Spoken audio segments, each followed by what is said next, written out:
মনে রাখবেন, কার মেরুদণ্ড ভেঙে দেওয়ার চেষ্টা করা হয়েছিল?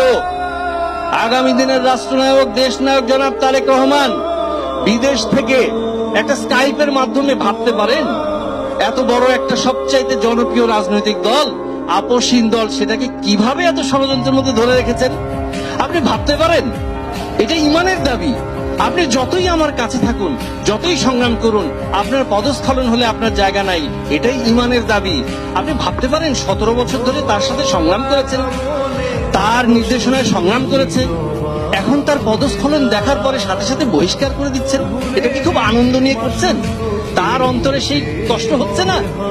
প্রতিদিন 2 দিন 3 দিন পর পর দেখবেন বাংলাদেশ জাতীয়তাবাদী দল বিএনপির মিডিয়া সেল থেকে দেওয়া হচ্ছে অমুক বহিষ্কার, অমুক অব্যাহতি দেওয়া হয়েছে, অমুককে সমস্ত পদ থেকে অব্যাহতি। খুব আনন্দ নিয়ে দিচ্ছেন। This is called backbone. এটাকেই বলে ঈমানের দাবি। আপনি যতই আমার সাথে থাকুন, যখনই আপনার পদস্খলন হয়েছে, যখনই আপনি লেজুর বৃত্তি, চাটুকারি এবং চাঁদাবাজি এবং আরো অন্যান্য নিজের পরিচয়কে আপনি ভুয়া পরিচয় দিয়ে আপনি দলের মধ্যে বিশৃঙ্খলা সৃষ্টি করছেন, সাথে সাথে you are no more, you are out of my box. এই হলো সেই মেরুদণ্ড, যার মেরুদণ্ড ভাঙার চেষ্টা করেছেন।